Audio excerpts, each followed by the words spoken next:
Bismillahirrahmanirrahim. In the name of Allah, the most gracious, the most merciful. Assalamu alaikum wa rahmatullahi. Welcome back to Noor Ishq, the awakening of the conscious heart. A journey of healing, remembrance, and awakening for every heart seeking peace, meaning, and a deeper connection with the divine. Let's start our next chapter. The subtle forms of ego. In the beginning of the journey, the ego is easy to recognize.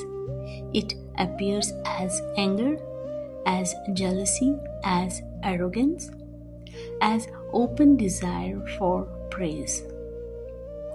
These are obvious forms. Even an inexperienced heart can see them. But when the seeker awakens and begins to practice remembrance and awareness, the ego does not disappear, it refines itself. It becomes quieter, more intelligent, more subtle, and this is where the real purification begins. The ego at this stage does not say, I am better than others.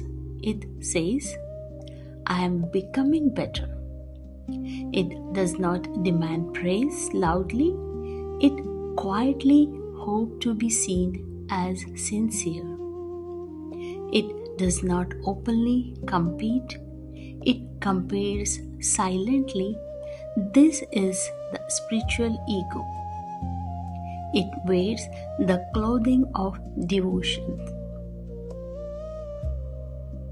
A seeker may begin to think, I understand things others do not. My heart is softer than before. I am more conscious now. I have advanced on the path.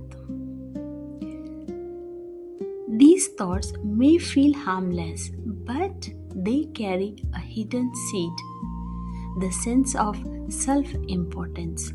The ego does not mind worship, it only minds being ignored. If it cannot dominate through worldly success, it will try to dominate through spiritual identity. It will attach itself to titles: seeker, healer, teacher, awakened heart. It will even attach itself to humility. I am the most humble. I do not care about recognition.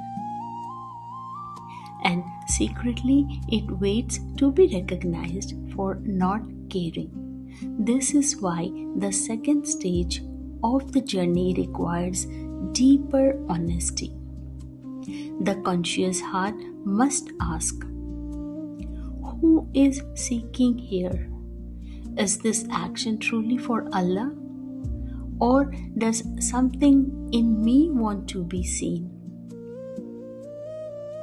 The ego thrives in subtlety. It hides in good deeds.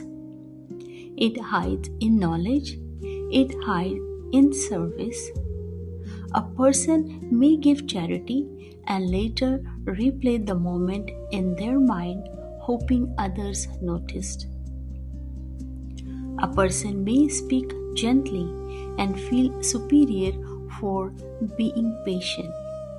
A person may remain silent and feel profound for their restraint. These are not signs of failure.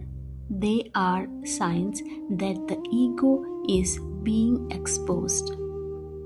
And exposure is mercy. The purpose of awareness is not to shame yourself. It is to illuminate what was hidden. When you notice subtle pride, do not panic. When you notice comparison, do not despair. When you notice the desire to be admired, do not condemn yourself. Simply observe and gently return your intention to Allah. The ego loses strength not through violence but through sincerity. Sincerity is when you act without needing to be seen. It is when you give without needing acknowledgement, when you speak truth without needing validation, when you worship without needing emotional reward. This stage is difficult because it requires letting go of spiritual identity. The seeker must release their need to feel advanced. True growth becomes invisible. You become quieter about your progress. You share less about your inner states. You seek fewer affirmations. The heart begins to prefer being unknown. Not because it hates attention, but because it loves Allah more than it loves recognition.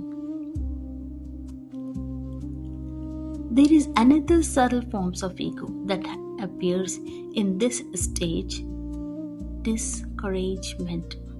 The ego may whisper, "You are not progressing fast enough. You should be further by now. You are failing." This too is self-centeredness. The ego prefers either pride or despair. Both keep their focus on the self. But the conscious heart shifts its focus away from the self entirely. Instead of asking, "How am I doing?" it asks, "Is Allah pleased?" This question simplifies everything. You may feel dry. You may feel unnoticed. You may feel ordinary. But if your intention is sincere, that is enough. The more subtle the ego becomes, the more subtle your awareness must become. You begin noticing micro reaction, the slight tightening when someone else is praised, the tiny disappointment when your effort goes unnoticed, the quiet irritation when corrected. These moments are treasures. They reveal the places where refinement is still needed. The ego is not destroyed in a single step. It is softened gradually, like polishing a mirror. Each time you notice pride and choose humility, the mirror clears.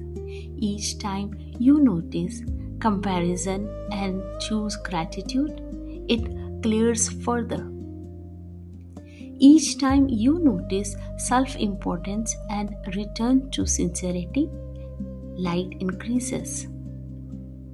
Over time, something beautiful happens.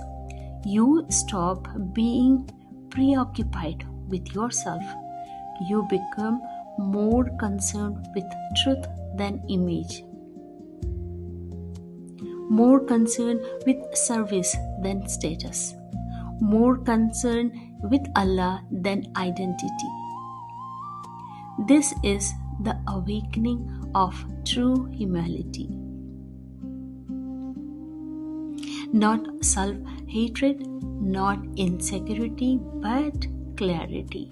You understand your awakeness. You understand your dependence. You understand that every good in you is a gift. And when that understanding settles deeply, the ego loses its grip because there is nothing left for it to claim. This stage is delicate. If handled with harshness, it creates guilt.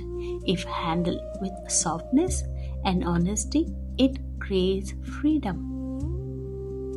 The subtle forms of ego are not signs that you are failing, they are signs that you are advancing. Only a waking heart can see its own shadows. And when the shadows are seen clearly, they begin to dissolve in the light of sincerity. Thank you for listening. Until we meet again in the next chapter, may your heart remain in remembrance and gently return to Allah.